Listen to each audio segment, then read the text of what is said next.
कृष्णा भक्तों, राधे राधे। आप सभी भक्तों को पुत्रदा एकादशी की बहुत बहुत शुभकामनाएं।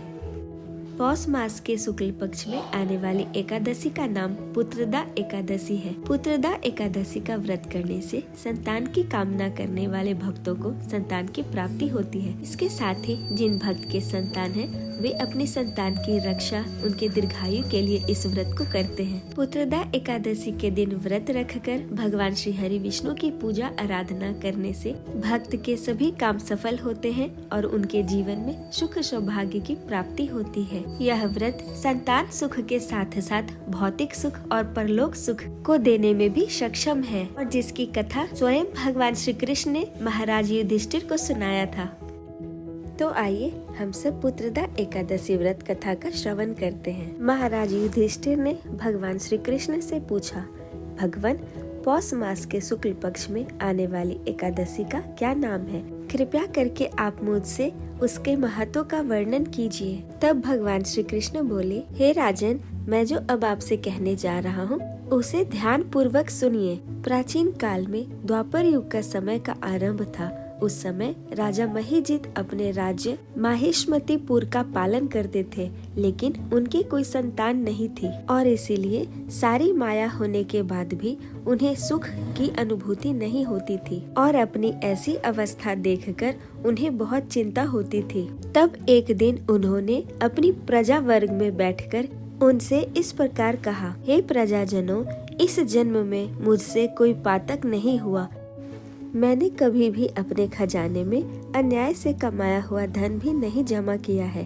ब्राह्मणों और देवताओं का धन भी मैंने कभी नहीं लिया है और अपनी प्रजा का मैंने पुत्रवत पालन किया है। धर्म से पृथ्वी पर अधिकार जमाया तथा दुष्टों को वे बंधु और पुत्रों के समान ही क्यों न रहे हों, दंड भी दिया है।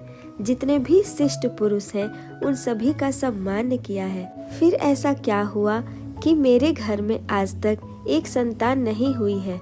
आप लोग कृपा करके इस पे विचार करके मुझे इसका निष्कर्ष बताइए। राजा के ऐसे वचन सुनकर पुरोहित, ब्राह्मण और प्रजा सब विचार करने लगे और पुरोहितों और ब्राह्मणों ने एक घने वन में प्रवेश किया। सभी लोग इधर उधर घूमकर ऋषि सेवित आश्रमों की तलाश करने लगे। इतने में ही उन्हें मुनि श्रेष्ठ लोमेश जी का दर्शन हुआ। मुनि श्रेष्ठ लोमेश जी धर्म के तत्वज्ञ, संपूर्ण शास्त्रों के विशिष्ट विद्वान, दीर्घायु और महात्मा हैं। उनका शरीर लोम से भरा हुआ है। ये ब्रह्मा जी के समान तेजस्वी हैं। एक एक कल्प बीतने पर उनके शरीर का एक एक लोम विशीर्ण होता है, टूटकर गिरता है, इसलिए उनका नाम लोमेश ऋषि हुआ है। वे महामुनि श्रेष्ठ तीनों कालों की बातों को जानते हैं। उन्हें देखकर सब बहुत प्रसन्न हुए और ऋषि भी उन सभी को देखकर पूछने लगे कि तुम सब लोग यहाँ किस लिए आए हो? तुम सबके एक साथ यहाँ आने का क्या कारण है? तुम्हारे हित के लिए जो भी कार्य होगा मैं उसे अवश्य करूँगा। तब सभी ब्राह्मणों और प्रजा ने एक स्वर में कहा कि राजा महीजित जो उनके राजा हैं, उनके कोई पुत्र नहीं है और हम लोग उन्हीं की प्रजा है जिनका उन्होंने पुत्र की भांति पालन किया है। उन्हें पुत्रहीन देखकर उनके दुख से दुखित होकर हम सभी यहाँ तपस्या करने का दृढ़ निश्चय करके आए हैं। मुनि श्रेष्ठ, राजा के ही भाग्य से इस समय हम सभी को आपका दर्शन मिल गया है। महापुरुषों के दर्शन से ही मनुष्यों के सब कार्य सिद्ध हो जाते हैं। मुनि श्रेष्ठ, कृपया करके अब हमें उस उपाय के बारे में बतलाइए जिससे राजा को पुत्र की प्राप्ति हो सके। उन सभी ब्राह्मणों की बात सुनकर महर्षि लोमेश ने 2 घड़ी तक ध्यान मग्न हो गए। इसके बाद उन्होंने राजा के पहले जन्म का वृत्तांत जानकर उनसे कहा, हे ब्राह्मण, ध्यान से सुनो। राजा महीजित पूर्व जन्म में मनुष्यों को चूसने वाला धनहीन वैश्य था। वह वैश्य गांव-गांव में घूमकर व्यापार किया करता था। एक दिन जेठ के शुक्ल पक्ष की 10वीं तिथि को जब दोपहर का सूर्य तप रहा था, वह गांव की सीमा पर एक जलाशय पर जा पहुंचा और पानी से भरी हुई बावली देखकर वैश्य ने वहां जल पीने का विचार किया। तभी इतने में ही वहां बछड़े के साथ एक गौ भी आ पहुंची। यह प्यास से व्याकुल और ताप से पीड़ित थी, अतः बावली में जाकर जल पीने लगी। तब वैश्य ने पानी पीती हुई गाय को हाँक कर दूर हटा दिया और स्वयं ही पानी पीने लगा।